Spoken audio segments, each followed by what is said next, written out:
Globalcast MD, along with Cincinnati Children's Hospital, sharing knowledge to improve child health around the globe. Hello, Pediatric Surgery family. I'm Lizzie Lee from Cincinnati Children's Hospital Medical Center. In this video series, we'll be recapping the sessions and sharing the key highlights from our 12th annual update course in pediatric surgery, which was held in August 2024. This year, we introduced a new approach to classify practice-changing ideas at our update course. Presentations now fall into 3 categories: green circles for established practices, blue squares for promising newer practices, and black diamonds for early adopter practices only. Today we are talking about cryoanalgesia uses outside of Pectus Repair with pediatric surgeon Dr. Timothy Lautz from Lurie Children's Hospital. This topic falls into the blue category as a newer approach. We're going to talk about some of the basics, some of the benefits in thoracotomy, and the novel uses, especially if you start to use percutaneous applications of cryo. Cryoanalgesia is a minimally invasive procedure to alleviate pain during surgery.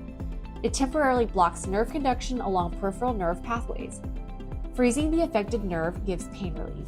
You want to stay far enough posterior, but you also want to stay off of the sympathetic chain, so as you can visualize this very clearly. You're getting axonal degeneration by the freeze, but at the same time the epineurium is staying intact. When you leave the fibrous outer neural structures intact, the axons can regenerate in 4 to 6 weeks.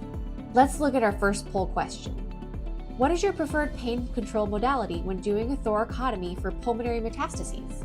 The poll results from the combined live and virtual audience show that very few people do intercostal nerve cryoablation for pain control during a thoracotomy. I'm hoping I can convince you that cryo is a really good tool here. Epidurals are wonderful, but it is an invasive procedure that takes time, and you may or may not be leaving a Foley. Epidurals usually only give pain relief for a few days, whereas cryoanalgesia can help with pain control all through the recovery period.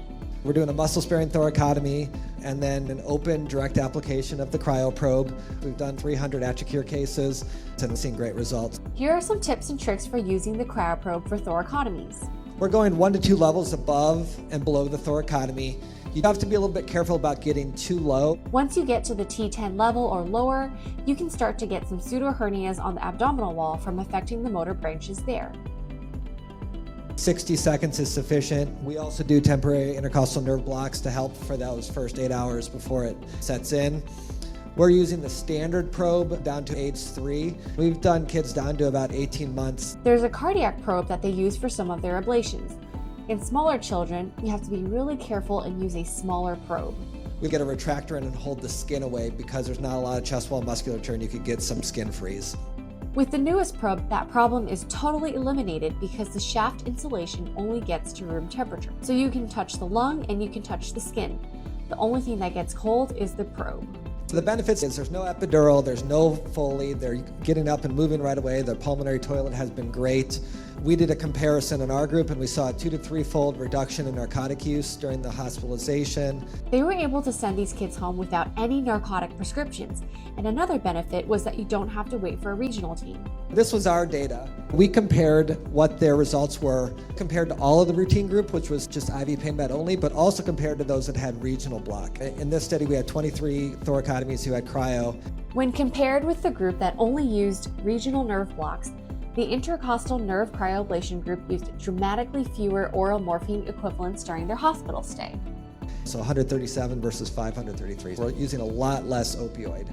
Other than our neonatal thoracotomies, and we've gone to using this all the time. In summary, when performing thoracotomies, cryoanalgesia is a less invasive alternative to epidurals. It can reduce opioid use, decrease patients' pain scores, and expedite patient recovery. This concludes part 1 of our video on cryoanalgesia uses outside of Pectus Repair.